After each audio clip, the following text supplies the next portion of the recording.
Hello, fellow book lovers, both readers and writers. I am Matty Dalrymple. I am the author of the Ann Kinnear Suspense Novels and Suspense Shorts and the Lizzy Ballard Thrillers. And I also write, speak, podcast, and consult on the writing craft and the publishing voyage as the indie author. And you can find out more about me at mattydalrymple.com and at theindieauthor.com. And this is my video series, What I Learned, where I ask writers two questions related to their latest book. What did they learn from that book that they would like to share with their fellow writers? And what did they learn from that book that they would like to share with their fellow readers? And I'm here today with Jennifer Nelson. Hey, Jennifer, how are you doing? Hey, how are you doing? I'm doing great. Thank you. To give our viewers a little bit of background on you, Jennifer Nelson is a writer and teacher living in Bucks County, PA, just around the corner from me. She runs Your Stories, a writing service company. She earned graduate degrees in journalism from Columbia University and a creative writing degree from the Vermont College of Fine Arts. Her bachelor's degree is from the University of California, Berkeley, and her latest book is Teaching with Heart, Lessons Learned in a Classroom. And so today I am asking Jennifer the two What I Learned questions about teaching with heart, starting out with, what did you learn from your book that you would like to share with your fellow writers? Well, the main thing I think I learned is the importance of revision. We write stories, and as Anne Lamott said, we have a shitty first draft, and you should really try to make it better, as good as you can make it. And so I did spend a lot of time on revising each story. One summer, I spent the whole summer restructuring it, which is a type of revision. What happened is that I had written a traditional memoir. It was all about me. And then what was in the news was all this teacher shortages and all these disgruntled teachers. And you're thinking, well, that's what my book has a little bit of that. I was one of those teachers who thought that the profession was way too exhausting, the students too demanding, and I wasn't up for it. So I had to change the focus of my book to not be a memoir, but to be a nonfiction book in which there is a lesson on exactly why there is this teacher shortage, given the pandemic that had happened and given that what was in the news. So I did a major revision. And because structurally it did not work, it was very easy when I had it a memoir I had started when I was leaving journalism and then my journey into teaching and why it had done that basically chronologically based structure. Well, that wasn't going to work because it was now a book on teaching. So it was quite hard to determine what would be the first chapter. And then there were flashbacks. I had somebody help me with this restructuring. And in general, I think it was a much more appropriate book for the market right now. I put in some advice. So I took time to find, well, what are teachers' salaries? What are some classroom management techniques?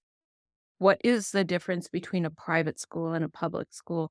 So I put in these factoids throughout the book and little pictures because my nephew is a graphic designer and I thought it would liven up the book. So I put in some images. The publisher did. The publisher agreed that was okay.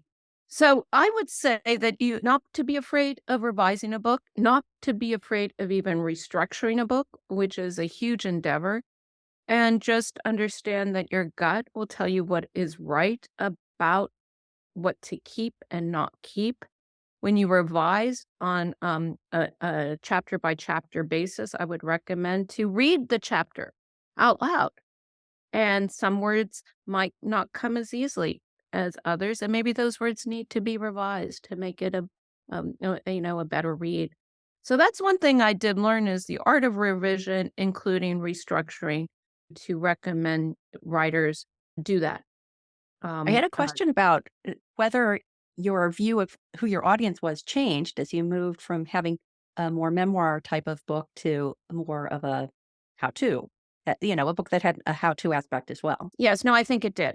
I think now I am much more appealing to parents as well as teachers, being veteran teachers or people that are considering entering the profession, whether that is in college or alternate route, the second career people who might have been in one profession and now have children and think, oh, gee, I really would like to spend more time with my family.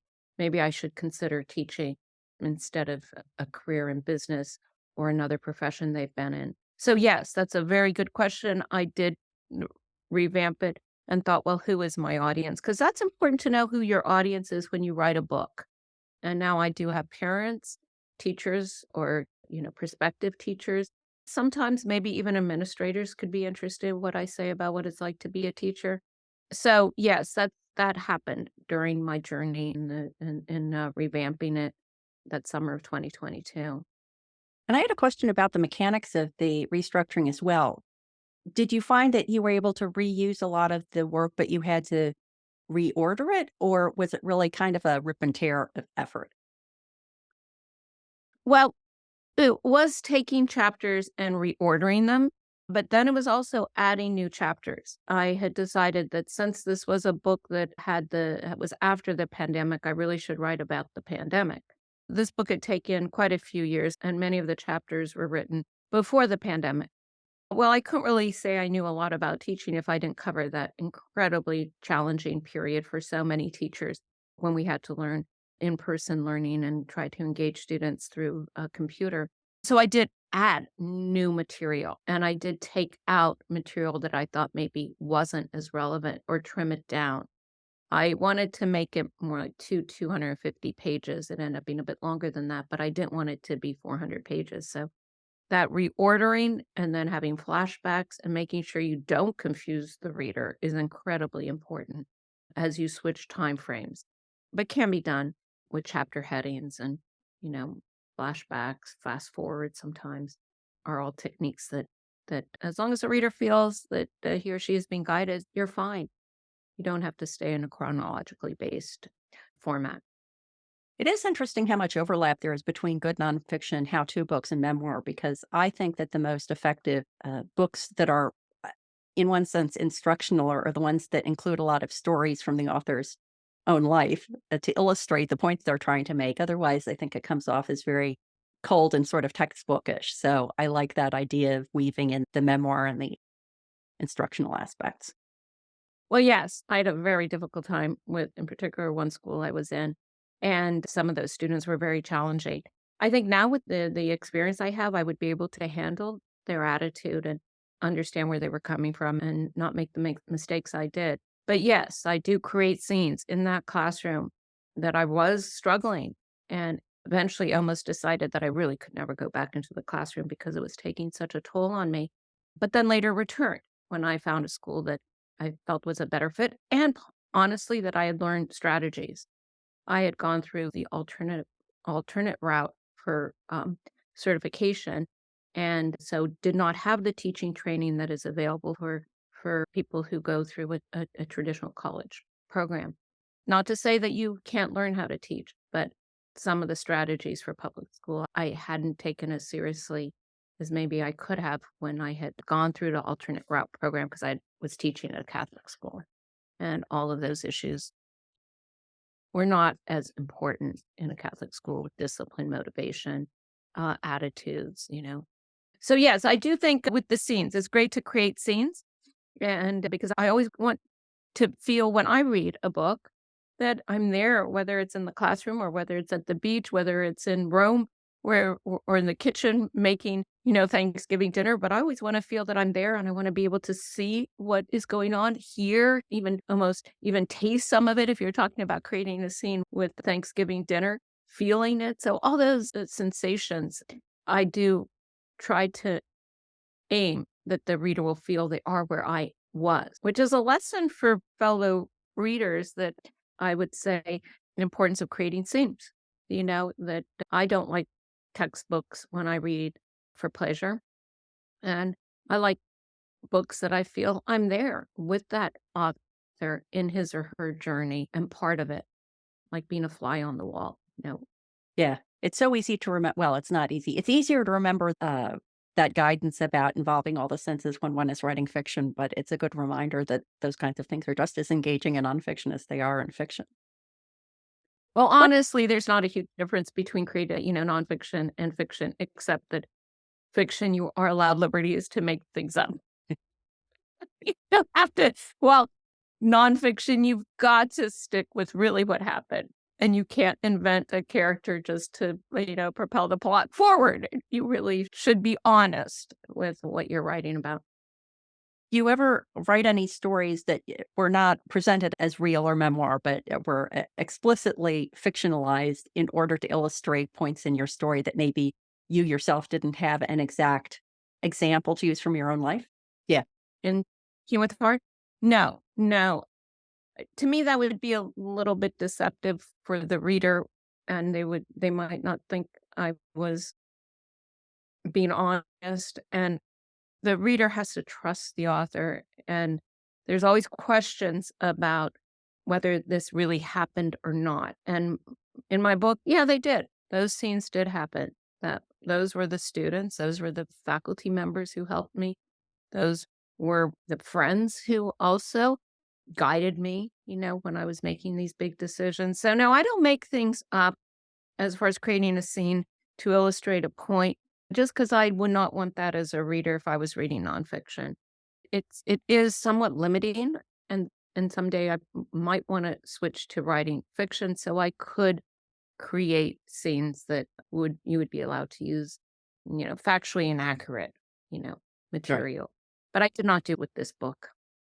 Well, you mentioned something about the relationship with the reader, which I think is very interesting, which is building trust. Were there other tactics you used in putting the book together in order to build that sense of trust with your readers? Yeah, well, I was a struggling teacher, and I didn't really wanna be a struggling teacher, and I think a lot of teachers are and probably will be. It's hard. It's hard until you pick up what the profession is all about. It's not the material. It's not, that the teacher is incompetent. It's just sometimes reaching the students who have been, for me, raised under a different system, the internet, technology, smartphones, where they sometimes question, well, really, do I need to know all of this material when with one search on the internet, I'll find the answer. And so this period of education is different from when I was growing up. We did not have that. So we did not really challenge, I think, the teachers because we didn't have that device. So it's a different era. And I think it made it harder for me because I had not been raised with a smartphone, but also in a way fascinating because I got to create lessons based on technology. Again, with the pandemic, that was the expectation. So I learned to become a little bit more tech savvy. And I never thought of myself as very computer minded. And it was a little bit, scary. Fortunately, I had people who could help me. And, you Google something, you didn't understand what Google did. That was always a problem. But there were methods to make it work and sticking with software that other teachers had used. So I felt like I was becoming a little bit more hip. I was never really hip. Well, I was just A reading nerd. listening to a podcast about AI, and they were talking about this wearable pin that you could do things like you could talk and then have the pin translate what you were saying into another language. And I thought, whoa, I bet the foreign language instructors of the world are really rethinking of what they're going to be doing. And on the one hand, I think it's sort of sad that I imagine people have less and less incentive to learn foreign languages because I think that exercise is a part of your brain that's really valuable. On the other hand, I bet it will open up opportunities for people because someone might say, "Oh, I would love to go to, you know, Germany, but I'm not going to feel comfortable if I can't speak German." And now that's kind of taken away. But that was such a stark illustration to me of how different technology is making the career of teaching. Yes, yes. No, I this year in particular, this year it came out last year, and my school didn't really address this issue. This year we are addressing it, but there's been no major policy changes.